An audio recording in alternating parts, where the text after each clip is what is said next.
The afternoon sun hung high and heavy in the sky, turning the vast asphalt parking lot into a shimmering sea of heat.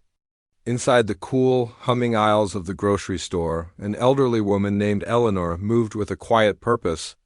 Her white hair was pinned up in a neat bun, and a pair of simple spectacles perched on the end of her nose. Her hands, though a bit gnarled with age, were steady as she selected the last item on her list, a bag of bright, fresh lemons.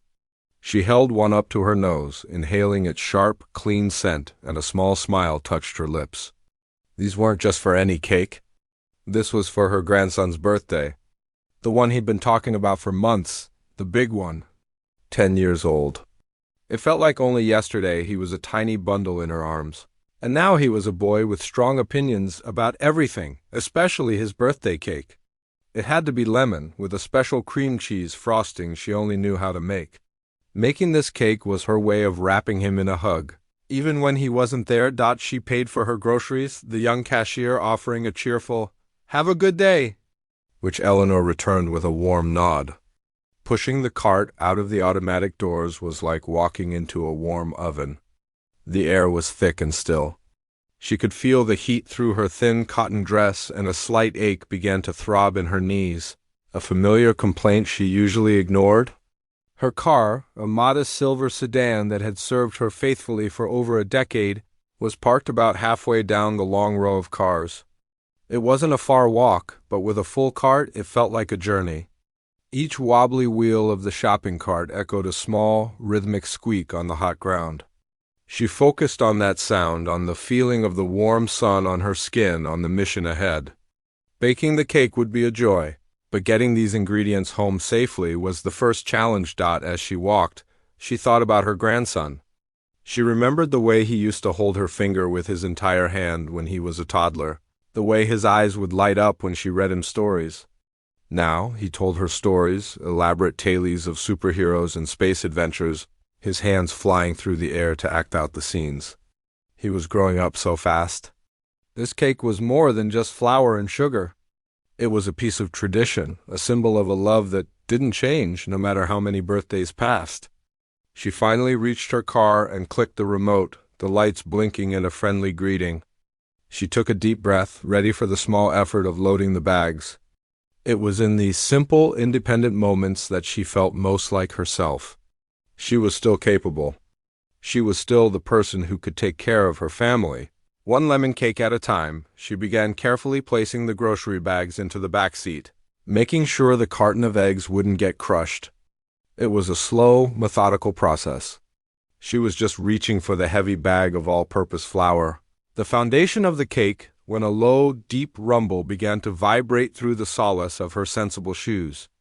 It was a sound that didn't belong in the peaceful hum of the suburban afternoon. It was aggressive and growing louder. Eleanor paused, her hand hovering in the air, and looked up. Other people in the parking lot were stopping, too, their heads turning toward the entrance of the shopping center. The sound grew from a distant grumble to a deafening roar that seemed to swallow all other noises. Then they appeared. 3 massive motorcycles, each one a beast of gleaming chrome and dark, powerful metal. They weren't just driving. They were announcing their presence, their engines thundering as they tore into the parking lot. They didn't use the driving lanes but cut across the empty spaces, moving with a dangerous, untamed energy. Eleanor felt a knot of apprehension tighten in her stomach. She quickly looked away, hoping to make herself invisible, focusing intently on her groceries. She just wanted to load her car and go home. The riders brought their machines to a screeching halt, parking crookedly across 2 spots not far from her. The engines died, but the silence they left behind felt heavier and more tense than the noise had been. The men dismounted, their movements slow and deliberate. They were big men, dressed in worn leather vests over dark t-shirts, their arms covered in tattoos. They moved with a kind of casual arrogance, as if they owned the ground they walked on. One of them, the largest of the 3, with a thick, graying beard that reached his chest, stretched his arms over his head and then let them fall, his gaze sweeping across the parking lot. Eleanor kept her back to him, her heart starting to beat a little faster. She could feel their eyes on her, a prickling sensation on the back of her neck. She fumbled with the heavy bag of flour, her hand suddenly feeling clumsy and weak. She just needed to get this last bag in the car. Just one more bag. She finally got a grip on the flour sack and began to lift it from the cart. That's why she sensed a presence behind her, a shadow falling over her. Before she could even turn, a solid force slammed into her shoulder. It wasn't a gentle bump. It was a deliberate shove. Oof! The sound escaped her lips as she stumbled forward, losing her balance. The heavy bag of flour slipped from her grasp. It seemed to fall in slow motion, hitting the hot asphalt with a dull thud. The paper split instantly, and a huge white cloud burst into the air, enveloping her in a fine, chalky dust. She coughed, waving a hand in front of her face, her eyes wide with shock. A deep, gravelly laugh came from behind her. "Watch where you're going, Grandma," a voice sneered, laced with cruel amusement. Eleanor's shock quickly turned into a hot flush of indignation. She turned to see the man with the gray beard standing there, a nasty smirk on his face. His two friends were a few feet away, chuckling to themselves. They weren't just passing by. They were enjoying this. The white cloud of flour hung in the still, hot air for a moment before slowly settling. It coated everything in a fine, dusty layer: the hot black asphalt, the shiny chrome of the nearby motorcycle, and Eleanor's light blue dress. She stood there, for a second, completely stunned, waving a hand in front of her face to clear the air. The fine powder felt gritty on her skin. The deep, gravelly laugh that followed was like sandpaper on her nerves. "Watch where you're going, Grandma," the voice sneered. Eleanor turned slowly. Her heart was beating fast, not just from the shock of the fall, but from a rising tide of anger that was surprisingly hot and fierce. This was not an accident. She knew it with a certainty that settled deep in her bones. She had been standing perfectly still, focused on her task. He had walked into her on purpose. She looked up at the man with the long gray beard. His eyes were small and crinkled at the corners, but not from smiling. It was a look of mean-spirited amusement. His two friends stood a few paces behind him, their arms crossed, smirks plastered on their faces. They were enjoying this. They were enjoying her humiliation. For a moment she felt a flicker of fear. These were big, intimidating men. But then she looked down at the white mess on the ground. That wasn't just a bag of flour. That was the foundation of her grandson Leo's birthday cake. It was the special cake he had been dreaming about. Suddenly, the fear was washed away by a wave of righteous indignation. This wasn't about her. It was about Leo. It was about the simple act of love that this man had just stomped all over. Literally, she straightened her shoulders, a small gesture that felt huge. She looked the man directly in his cold eyes, her own voice clear and steady, much to her own surprise. "That was not an accident," she said. Her voice didn't waver. "And you could at least help me pick this up?" Her words hung in the air, shocking the men into a brief silence. The leader, the one who had shoved her, seemed taken aback for a second. He probably expected her to apologize, to cry, to scurry away in fear. He did not expect a challenge. A slow, cruel smile spread across his face, replacing the look of surprise. It was a much more frightening expression. He let out a short, sharp bark of a laugh. "Help you?" He chuckled, glancing back at his friends for approval. "I think I just did." With that, he lifted his heavy, leather-booted foot and brought it down squarely in the middle of the spilled flour. He ground his heel into it, twisting it back and forth. A fresh plume of white powder puffed up, this time coating the front of Eleanor's dress and her legs. It felt deliberate and violating. She flinched, taking an involuntary step back. The two other bikers roared with laughter, the sound echoing cruelly across the parking lot. It was the sound of pack animals. Reveling in the torment of something smaller and weaker, Eleanor's heart began to pound against her ribs like a trapped bird. The anger was still there, but now it was mixed with a very real, very cold fear. These men were not just bullies. They were unpredictable and mean. She was completely alone. Her eyes darted around the parking lot, searching for a friendly face, for someone who would help. She saw a young mother loading her toddler into a car. The woman caught Eleanor's eye for a brief second, her expression full of sympathy, but then she quickly looked away, practically diving into her car and locking the doors. A man in a business suit, talking on his phone, deliberately turned his back and walked in the other direction. An older couple, walking toward the store, saw the scene and abruptly changed course, taking a wide loop around the confrontation. Everyone saw. Everyone was choosing to look away. The realization hit her like a physical blow. She was on her own. The biker leader took a step closer, his shadow falling over her. He was so close she could smell the stale scent of cigarette smoke and leather. "What's the matter, old-timer?" he taunted, his voice low and menacing. "Cat got your tongue?" His friends moved then, flanking him. They weren't laughing anymore. Their faces were hard, their eyes blank. They moved with a practiced ease, and suddenly Eleanor realized what they were doing. They were positioning themselves, blocking her path to the driver's side door of her car. She was trapped between them and her open trunk. Her car, which had felt like a safe haven just moments ago, now seemed a million miles away. Her mind raced. What should she do? Scream? Would anyone even come? Or would they just ignore it like they were ignoring everything else? Should she run? Where would she go? Her legs felt like they were made of lead. She clutched her purse to her chest, her knuckles white. Her eyes fell back to the ruined groceries in her cart. There was one more bag sitting right on top. A carton of eggs? The last ingredient she needed for the frosting. The biker leader followed her gaze. A nasty glint appeared in his eyes. He saw the eggs. He knew what they were for. With a deliberate, almost lazy motion, he reached out and hooked his finger around the plastic handle of the bag. He gave it a sharp tug. The bag, along with the carton of eggs inside, tumbled out of the shopping cart and onto the hot pavement. The sound was sickening.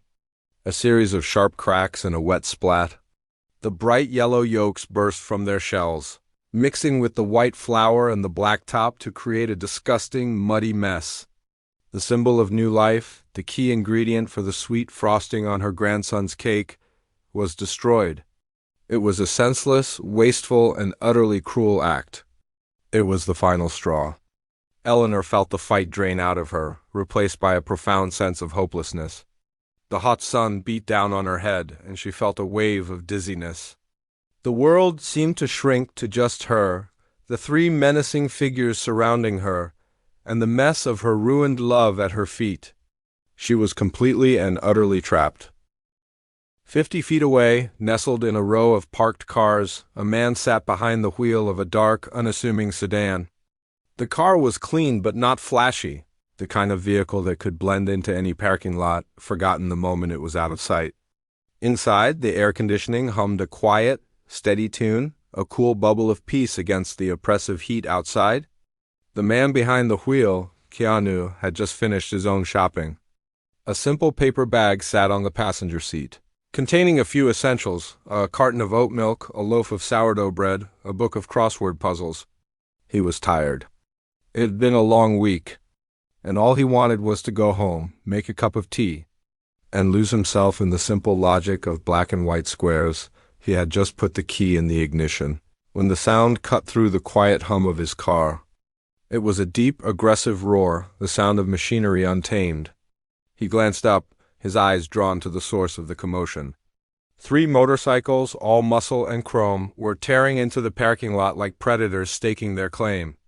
He watched them, a neutral observer, as they parked with a deliberate disregard for the lines painted on the asphalt. He saw the men dismount, their posture radiating a kind of cocky confidence that bordered on a challenge to the world. He sighed softly, a familiar weariness settling over him. He had seen this kind of performance before. It was always about noise, about taking up space, about demanding a reaction. He decided not to give them one. He was about to turn the key and drive away, to leave them to their posturing, when his gaze caught a flash of light blue near the motorcycles. He focused. It was an elderly woman, standing beside a modest silver sedan, the same model as his own, a few years older perhaps. She was loading groceries. Even from this distance he could see the careful, deliberate way she moved, the slight stoop in her shoulders that spoke of a life lived with purpose.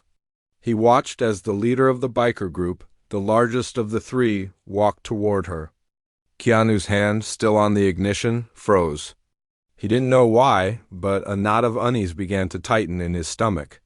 He was too far away to hear what was said, but body language told a story all its own. He saw the man bump into the woman, not gently. He saw her stumble. He saw the white cloud erupt on the ground. Flower. He watched the man laugh, a cruel, barking sound that he could almost feel through the closed windows of his car.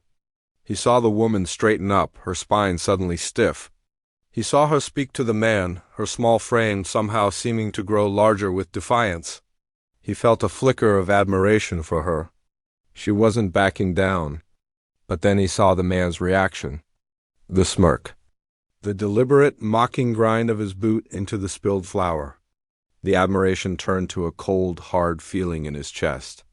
This wasn't an accident. This wasn't a misunderstanding. This was a spectacle of cruelty. Keanu found himself leaning forward slightly, his eyes narrowed, his full attention locked on the scene unfolding before him. The quiet bubble of his car no longer felt like a sanctuary. It felt like a cage. He was a captive audience to a mean-spirited play. He watched the other two bikers move, flanking their leader, their movements creating a wall of intimidation around the woman.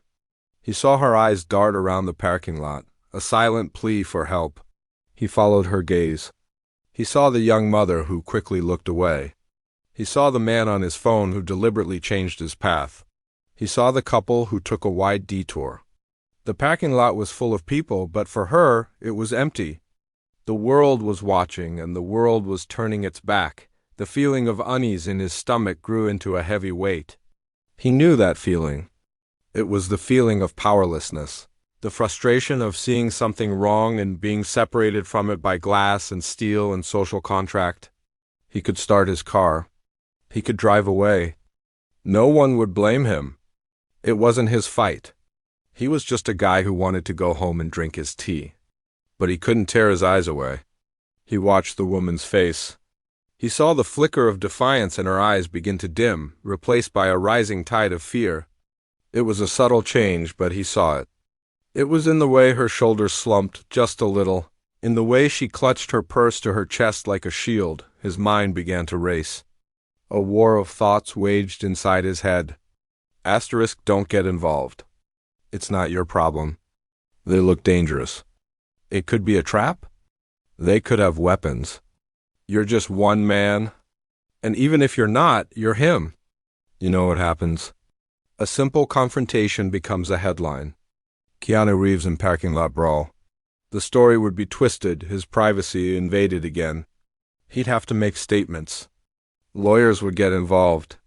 It would be a whole thing. A loud, messy, public thing.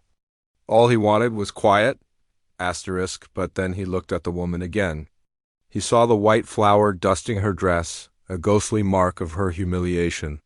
He saw the way she was trapped, a small, fragile figure boxed in by leather and muscle and malice. He thought about his own mother. He thought about all the mothers and grandmothers in the world, people who just wanted to go about their day, to bake a cake for someone they loved. The thought of someone treating his own mother like this sent a hot surge of protectiveness through him. But what can you do? The other voice in his head argued. You'll just make it worse. They might hurt her more to spite you. Or they might hurt you. Is it worth it? For a bag of flour and some eggs? And then the leader did something else. Keanu watched as the man's eyes fell to the woman's shopping cart. He saw the nasty glint, the calculated cruelty. He watched as the man hooked his finger around a bag and sent it tumbling to the ground. He didn't need to hear the sound to know what it was. He saw the carton of eggs fall. He saw the wet splat on the dark pavement. He saw the bright yellow yolks, mixed with the white flour. That was it. That was the line. It wasn't just about the flour anymore. It wasn't just about the intimidation. It was the sheer, senseless waste of it. The deliberate destruction of something simple and good. It was the act of someone who enjoyed causing pain, who found joy in ruining a small, harmless thing. It was the act of a bully in its purest, most vile form, The internal war in his head fell silent. There was no more debate. There was only a clear, simple, undeniable truth. He could not sit here and watch this happen.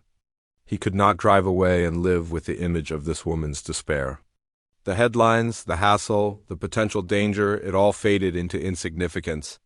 All that mattered was the woman standing alone in the hot sun, being tormented by three men who had nothing better to do. His hand moved from the ignition to the gear shift. He put the car in park. The quiet hum of the engine seemed to grow louder in the sudden stillness of his resolve.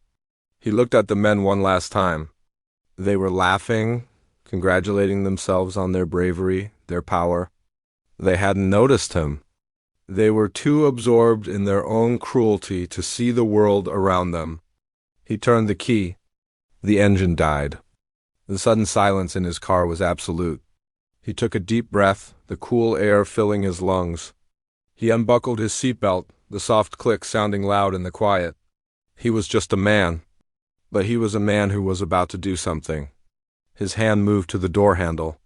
The cool metal felt solid and real in his grasp. It was time. The silence in the car felt absolute, a stark contrast to the roaring engines and cruel laughter that had filled the air just moments before. Keanu's hand rested on the door handle, the cool metal a point of focus in the swirling chaos of his thoughts. He had made his decision. There was no more hesitation, no more weighing of consequences. There was only the woman, the bullies, and the simple, undeniable need to do something. He took one last, deep breath, the cool air from the vents a final moment of calm before he stepped out into the heat. He opened his door. There was no angry slam, no dramatic gesture. He pushed it open gently and stepped out onto the hot asphalt. The heat hit him like a physical wall, a dry, suffocating blanket. He closed the door with a soft, solid click. The sound was small, almost insignificant in the vastness of the parking lot, but it marked a point of no return. He was no longer just an observer. He was a participant. He began to walk toward the group. His pace was unhurried, his steps measured and even. He wasn't stalking or marching. He was simply walking. But there was a purpose to his stride, a quiet gravity that seemed to part the heavy air around him. He didn't look at the woman, not yet. His gaze was fixed on the three men. They were still laughing, their backs mostly to him, reveling in their small, pathetic victory. They were so absorbed in their own power that they were completely unaware of the world shifting behind them. 50 feet, 40, 30, the distance closed with a steady, relentless rhythm. With each step, the scene became clearer. He could see the woman's face now, pale and streaked with a mixture of flour and sweat. Her eyes were wide with a fear that had now morphed into a kind of stunned despair. She looked small and fragile, a broken bird cornered by cats. He could see the leader's face, twisted into a smug grin of satisfaction. He could see the cruel enjoyment in the eyes of his friends. They were a picture of toxic masculinity, a pathetic display of power over the weak. Keanu was now only about 20 feet away. He stopped. The sun beat down on his head and shoulders. He stood there for a moment, a solitary figure in a plain t-shirt and jeans, just watching. The silence stretched. It was his silence, a deliberate, heavy thing that began to press in on the bikers' celebration. The leader's laughter started to trail off, as if he'd suddenly run out of air. He felt something. A change in the atmosphere. A prickle on the back of his neck. He slowly started to turn, his arrogant smirk still in place, ready to dismiss whatever annoying bystander was daring to interrupt their fun. His eyes met Keanu's. The smirk didn't just fade. It vanished. It was like a light being switched off. The man's eyes, which had been full of cruel amusement, widened in confusion, then in a slow, dawning shock. He looked Keanu up and down, his brain trying to process what he was seeing. He saw the simple clothes, the calm demeanor, but most of all he saw the face. The face from the movies, from the posters, from the internet. The face that was instantly recognizable to millions. The face that, for some reason, was standing in a grocery store parking lot, looking at him with an expression that was utterly unreadable. The two other bikers noticed their leader's sudden silence. They stopped laughing and turned to see what he was looking at. They saw him too. And one by one, their tough guy acts crumbled. They shuffled their feet, their eyes darting away from Keanu's steady gaze, suddenly finding the cracked pavement, the distant store, the sky itself, intensely interesting. The pack had been broken, not with a roar, but with a quiet presence. "Is there a problem here?" Keanu asked. His voice was calm, level, and carried an unexpected weight in the hot, still air. It wasn't loud. It wasn't aggressive. It was just a simple question, but it landed in the middle of their ugly scene like a boulder. There was no judgment in his tone, no anger. Just a calm, almost curious inquiry.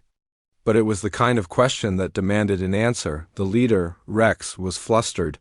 His mouth opened and closed a few times, but no sound came out. He was a man who operated on intimidation and volume. He didn't know how to handle quiet authority. He looked at his friends for support, but they were staring at their shoes. He was on his own. We're just having a little fun," Rex finally managed to mumble. The words sounded weak and pathetic even to his own ears. He, the big, tough biker, sounded like a schoolboy, caught cheating on a test. Keanu's gaze didn't waver. He looked from Rex to the woman who was staring at him with a look of utter disbelief, her fear momentarily forgotten by the sheer strangeness of the situation. Then his eyes returned to Rex. "It looks like you're bothering this lady," Keanu said. It wasn't an accusation. It wasn't an opinion. It was a statement of fact, delivered with the same calm certainty as someone saying, "The sky is blue." Rex's face flushed a deep, mottled red. The humiliation was washing over him in waves. He was being called out.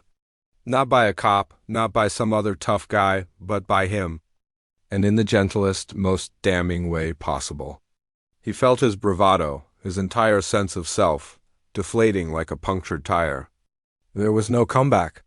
There was no threat he could make that wouldn't sound utterly ridiculous. He was a bully who had been exposed, and he had no idea what to do next. Keanu took a small step forward. It was a tiny movement, but it made Rex flinch.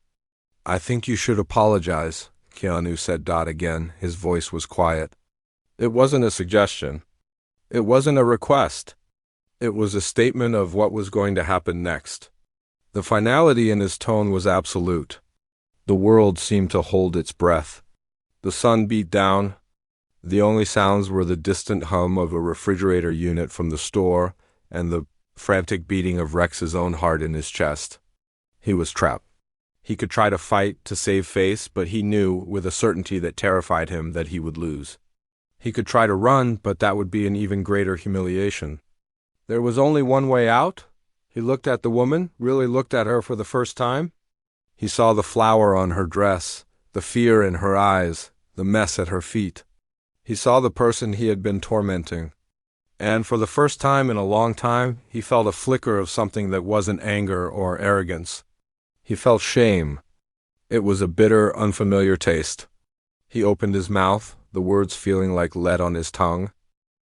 The words felt like lead in the man's mouth, heavy and foreign. He looked at the elderly woman, really looked at her for the first time. He saw the pale dusting of flour on her cheeks like a sad parody of makeup. He saw the smear of egg yolk on the hem of her simple dress. He saw the tremble in her hands and the deep well of fear in her eyes that was now mixed with a confusing flicker of hope. He saw not an obstacle or a source of amusement, but a person. A grandmother. Someone's mother? The shame that had flickered inside him now burned hot, and he couldn't meet her gaze. His eyes fell to the disgusting mess on the ground at his feet. "Sorry," he mumbled. The word was barely a whisper, a pathetic puff of air lost in the vast parking lot. It wasn't an apology. It was an admission of defeat. He cleared his throat, his face a burning shade of red. "I'm sorry," he said again, a little louder, but still laced with a sullen resentment. He didn't look at her as he said it. He stared at the ruined flour and the shattered eggs. A monument to his own cruelty, Keanu stood there, a silent, unmoving figure. He didn't accept the apology on the woman's behalf. He didn't offer forgiveness. He just let the awkward, humiliating moment hang in the air, allowing the weight of it to press down on the biker. It was a quiet, powerful lesson, delivered without a single raised voice. The leader, having done what he was told, felt a desperate need to escape.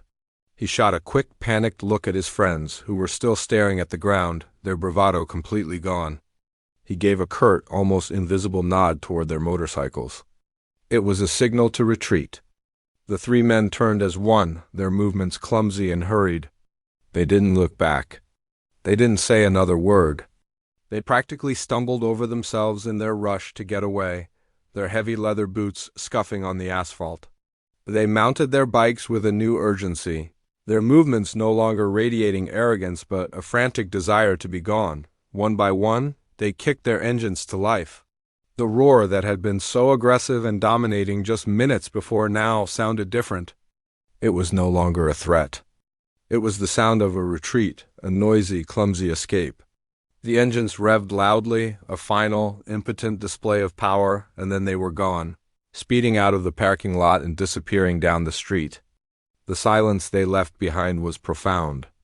The air, which had been thick with tension and menace, began to clear. The only sounds were the distant hum of the grocery store and the gentle rustle of a nearby plastic bag caught in a breeze dot. As soon as the motorcycles were out of sight, Keanu's entire demeanor changed. The firm, authoritative posture softened. The intense, unwavering focus on the bullies dissolved. He turned his full attention to the woman, and his expression transformed from one of quiet command to one of gentle, sincere concern. He took a step toward her, his movements slow and non-threatening, as if approaching a frightened animal. "Are you okay?" he asked. His voice was the same calm, level tone, but now it was infused with a warmth that was deeply comforting. Eleanor could only stare, her mouth slightly agape. Her heart was still pounding, a frantic drumbeat against her ribs, but the fear was rapidly being replaced by a dizzying sense of disbelief. She knew who he was. Of course she knew who he was. She had seen his face on screens big and small for years. But seeing him in person in this bizarre, surreal situation was something else entirely. He was real. He was here, and he had just saved her. She felt a wave of dizziness and put a hand on the open trunk of her car to steady herself, seeing her sway. Keanu closed the remaining distance between them. "Whoa, easy there," he said softly. "Take a breath." He didn't touch her, giving her space, but his presence was a solid, reassuring anchor in the storm of her emotions. She took a shaky breath, her eyes never leaving his face. I think so," she finally managed to say, her voice barely a whisper. "Thank you. Thank you so much." He gave a small, dismissive shake of his head as if it were no big deal. "Of course." Then, without another word, he did something that truly took her breath away. He looked down at the mess on the ground, at the spilled flour and the broken eggs, and then he gracefully lowered himself to one knee on the hot asphalt. He began to pick up the larger, undamaged pieces of the broken egg carton. Setting them aside, Eleanor watched him, completely stunned. This famous man, this movie star, was kneeling on the dirty ground of a parking lot, cleaning up her ruined groceries. It was the most surreal, most humbling thing she had ever seen. She felt a lump form in her throat, and her eyes began to well up with tears. These weren't tears of fear or sadness, but of overwhelming gratitude. "Here, let me help," she said, her voice thick with emotion. She knelt down on the other side of the mess, her old knees protesting with a sharp ache, but she barely felt it. Together, in silence, they began to clean up. He carefully gathered the sticky, broken shells while she tried to salvage what she could of the flour, scraping the least contaminated parts back into the torn paper bag. It was a strange, intimate task. The sun beat down on their bowed heads. The smell of the hot asphalt and the sour scent of the broken eggs filled the air. But for Eleanor, none of that mattered. All she could feel was the profound kindness of the man kneeling beside her. He worked with a quiet efficiency, his hands moving with a simple purpose. He wasn't trying to make a show of it. He was just helping. He found the carton of oat milk from his own car that had fallen and rolled under her car, and he placed it gently on the curb. "I'm so sorry about your cake," he said softly. Breaking the silence, Eleanor looked up, surprised. You heard?" He nodded, his eyes meeting hers with a gentle understanding. Lemon cake, right? For your grandson's birthday. A fresh tear escaped and traced a path through the flower on her cheek. She wiped it away with the back of her hand. Yes, she whispered. He's turning 10. It's his favorite. Well, Keanu said, a small, kind smile touching his lips. We can't let a 10-year-old down on his birthday. He stood up and brushed the dust from his jeans. Come on, let's get you cleaned up and then we'll go back inside and get you what you need. My treat, Eleanor felt a wave of protest rise up. Oh, no, I couldn't possibly let you do that. You've already done so much. I insist, he said, his tone gentle but firm. He helped her to her feet, his hand strong and steady on her arm. He then took the soiled, torn bags from her and placed them neatly in a nearby trash can. He walked her to the passenger side of her car and opened the door for her. Just sit for a minute. Catch your breath. I'll be right back. He disappeared into the store, leaving Eleanor sitting in the quiet of her car, watching him through the window. She watched him walk through the automatic doors, a familiar yet completely out-of-place figure in this mundane setting. She thought about the cruel bikers and their ugly display of power. And then she thought about this man whose quiet strength and simple humility had disarmed them completely. He hadn't fought them. He hadn't yelled. He had simply stood up for what was right. And then he had knelt down to help clean up the mess. He returned a few minutes later with a new bag of flour, a new carton of eggs, and even a small box of candles for the cake. He placed them gently on the back seat. He then gave her a small, genuine smile. There, he said. Crisis averted. The birthday cake is back on. Eleanor finally found her voice, and it was filled with a heartfelt sincerity. I don't know how to thank you, she said, her eyes shining with unshed tears. The world. It can feel like such a scary place sometimes. But people like you give people hope. He just shrugged, a humble gesture that meant the world. We just have to look out for each other, he said simply. He closed her door gently and gave her a small nod before turning and walking back to his own unassuming car. He got in, started the engine, and drove away without a backward glance, leaving Eleanor sitting there, shaken but safe, her heart full, and her faith in the quiet kindness of strangers completely, profoundly restored.